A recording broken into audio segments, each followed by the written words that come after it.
Yes, Kenya. Tamu sana, yes. In the recent days, Rigathi Gachagua has been making some remarks that have not been sitting on wall with a majority of Kenyans, for they feel the remarks are very inciting. But Rigathi Gachagua seems not bothered, and I'm seeing very high possibilities where in the coming days, Rigathi will not stop, but he will continue. In this video, having looked at Rigathi Gachagua, especially on his latest pronouncements, I want us to understand clearly here what are Rigathi Gachagua's intentions, his objectives and missions. Before we dig deep into that analysis, if you are watching us for the very first time, subscribe, give this video a like. Yes. Even before Rigathi and William Ruto were sworn in office, already Rigathi was reminding William Ruto that the mountain gave him 48% of the votes he got across the country. So even before they were sworn in, Rigathi was out to achieve some objectives. After they were sworn in, Rigathi has been insisting that a good majority, or rather the lion's share, in William Ruto's cabinet, or rather in government, should come from the mountain. That has been Rigathi. Then about 2 days ago, he made it very clear to Johnson Sakaja that he does not want Sakaja to interfere with businesses belonging to the Kikuyu community. And he was talking about the matatus, because Sakaja has shown some intentions of removing matatus from the CBD. Rigathi Gachagua does not want that. So it's a fact, Rigathi is out for some, or rather to achieve some objectives. And in this video, that's exactly what I want us to find out. If you look at Rigathi Gachagua, I'm seeing a Rigathi Gachagua who does not care, as long as he's pleasing a section of the population. He does not care whether what he's saying sits on with a majority of Kenyans or not. He does not care. Rigathi's main mission is to please a section of the population, which is the Kikuyu community or the Gema Nation. That's one thing I'm seeing with the Rigathi Gachagua. And he knows pretty well that what he's saying is not morally right, or will not sit on wall with Kenyans, but still he does not care. What's Rigathi up to? Rigathi is trying to build his political clout on the mountain. Rigathi does not need any support outside of the mountain. What Rigathi is interested as of now is to build his political clout on the mountain.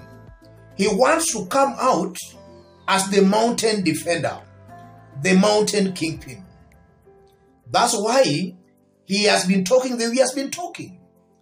And if you look at the mountain politics, it's a fact that Rigathi's style and brand of politics seems to be resonating well with the mountain.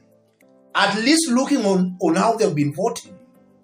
The mountain, and this is a fact, ladies and gentlemen, the mountain seems to have a very strong affinity for ethnic leaders, for leaders who incite, for leaders who pit communities against communities. That seems to be the brand of politics pleasing the mountain. That's exactly what Rigathi is trying to do. He has started the mountain patrol and is just doing exactly what he knows the mountain wants. And I won't be wrong to say here that if Rigathi continues with that brand of politics, Rigathi is going to be a darling on the mountain.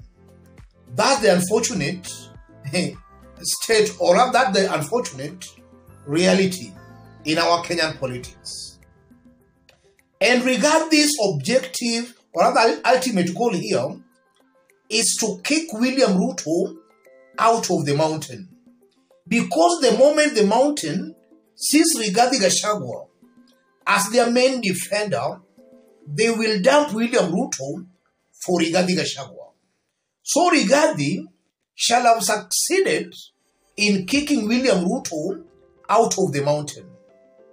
And now that he will be the undisputed Mount Kenya leader, come 2027, if at all William Ruto will need the mountain vote, he will be forced to negotiate with Rigathi Gachagua. And Rigathi will come with his terms and conditions. And I'm seeing a Rigathi Gachagua most likely positioning himself again as William Ruto's possible running mate come 2027. And he's doing that cleverly by trying to kick William Ruto out of the mountain so that Ruto will be forced to negotiate with him for him to get the mountain votes in 2027. And also, if you look at it objectively, especially on this issue of Johnson Sakaja and the matatus in the CBD, I'm seeing a Rigathi Gachagua who is cleverly laying a trap for William Samoei Ruto. William Ruto wants, not Rigathi Gachagua wants William Ruto to actually side with Johnson Sakaja. Should William Ruto do that, Rigathi shall have gotten an excuse of causing a division between William Ruto and the mountain people, in that he will be accusing William Ruto of neglecting the mountain. The people voted for him. And I'm saying it's a trap because naturally as a president, any president in his sane mind will obviously want his city, the capital city, to be orderly. And a president's view actually supersedes, or rather goes beyond, a tribal view. So if William Ruto is truly in his sane mind as a president, it's expected naturally that he will side with Johnson Sakaja. And just as I did indicate in our yesterday's analysis, the mere fact that Sakaja is removing matatus from the CBD, I'm seeing that as having the blessings of William Samoei Ruto. And I'm saying that because before Johnson Sakaja undertook the exercise of closing noisy bars in the city, Sakaja first of all sought some advice and permission from William Samoei Ruto. And even on this issue of matatus, I'm seeing a Johnson Sakaja who might have sought the guidance of William Ruto. And I know Rigathi Gachagua might be well briefed about that. So Rigathi is trying to, instead of putting the blame where it actually lies, he is trying to use Sakaja to indirectly fight William Samoei Ruto, so that he can look for an excuse of causing a split between William Ruto and the mountain. All these are just happening because of Rigathi Gachagua's determination to inherit the mountain vote. And this is just a continuation of the ping-pong games for the mountain support between William Ruto and Rigathi Gachagua. That's exactly what I'm seeing here. Because naturally, the president should be looking for an orderly capital city. And the president in his right mind, rather in his right state of mind, should just support Sakaja naturally. So Rigathi wants the president to support Sakaja. For him, even if he will not come out to rebel now, he can use that for his future rebellion against William Ruto. Let me stop it there, ladies and gentlemen. Anybody who want to support our channel, I've pinned my number on the comment section. Contact me through the number or feel free. Feel free to send your support or contribution to the number. Let's meet in our next analysis.